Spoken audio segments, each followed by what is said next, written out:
Naruto is an incredible and enjoyable series, but let's be honest, some things in this show are just straight up dumb. Here are 6 dumb things in Naruto that we all just decided to ignore. Starting with the technology. Have you ever wondered what time period Naruto actually takes place in? Because Masashi Kishimoto sure didn't seem to know. First, communication. In low-stakes missions like finding a stray cat, we see ninjas using highly advanced, miniaturized earpiece radios. But in life-or-death situations, like Pain literally obliterating the entire village, or the Sasuke retrieval arc, that tech just miraculously evaporates. Instead, they bizarrely rely on slow carrier birds for long-distance messages. Second, transportation. This is a world completely lacking trains, cars, or even horses. Feudal lords, the absolute highest political power, are literally carried around in wooden litters on men's shoulders like it's the ancient world. But wait, in the Land of Waves arc, a random everyday fisherman casually rolls up in a boat with a combustion engine. Do you realize what that implies? A combustion engine means they have fossil fuels, oil refineries, and an entire industrial supply chain. Yet everyone still chooses to walk for weeks between villages.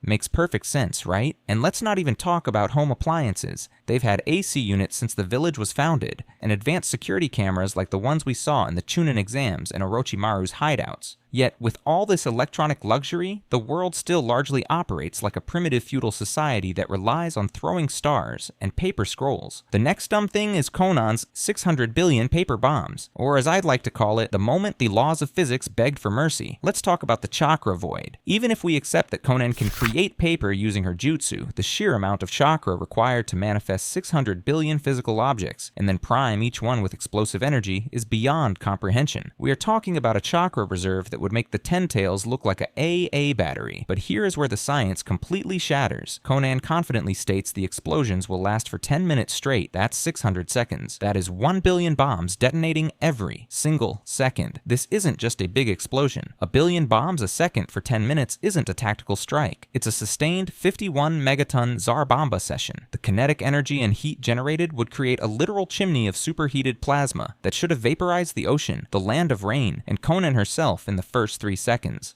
The next dumb thing is Hashirama Cells. In the early days of Naruto, Hashirama's wood release was a bloodline, a rare, hereditary Kekkei Genkai. Cool, established, limited. Then Kishimoto realized something. This DNA can do literally anything I need it to. And from that moment on, Hashirama started being plot duct tape. Need infinite chakra to fight the Ten Tails. Hashirama Cells. Lost an arm? Hashirama Cells. Want to spam Mangekyo Sharingan abilities for over a decade without going blind? Hashirama Cells. Need to control 9-tailed beasts at once? Hashirama Cells. Need to survive getting chopped in half? Hashirama Cells. It is a magical software update. It patches every limitation the story previously established. Next we have the Uzumaki name logic. Hiruzen Sarutobi, in his infinite wisdom, decides Naruto needs to be hidden from his father's enemies. Minato had a long list of those. So Hiruzen, master strategist, makes the executive decision. Don't give the boy his father's name. Give him his mother's. Genius. Brilliant.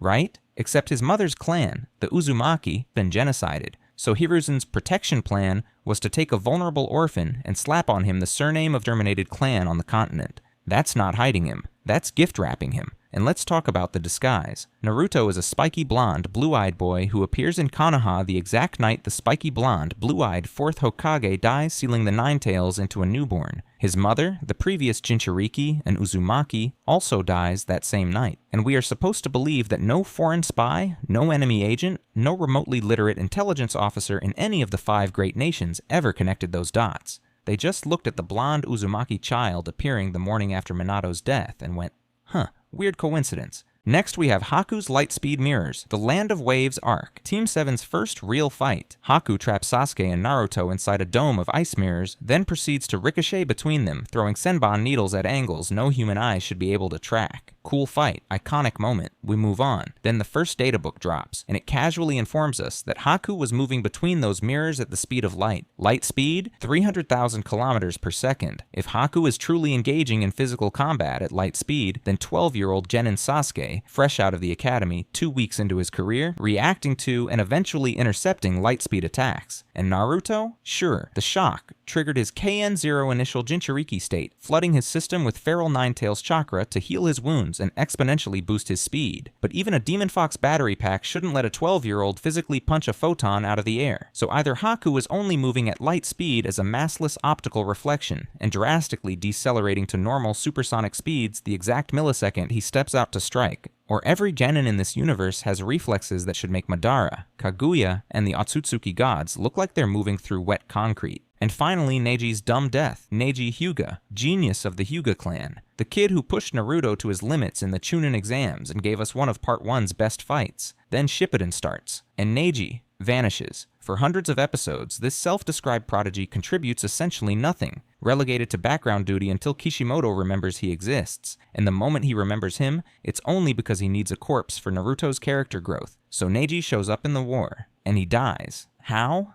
A wooden stick, a flying log fired by the Ten Tails. The strongest Hyuga of his generation gets impaled, mid-stride, by lumber. Here's where the writing collapses completely. Just minutes earlier in the same battle, random unnamed Hyuga branch members were using the air palm technique to swat those exact same wooden spikes out of the sky like bugs. He doesn't use it. He doesn't even use rotation, the Hyuga clan's signature absolute defense. Instead, he opens his arms wide, takes the spike directly to the chest like a meat shield, and dies for inspiration points. The strongest Hyuga of his generation killed by a B-tier prop, while every technique that would have saved him sat unused in his pocket.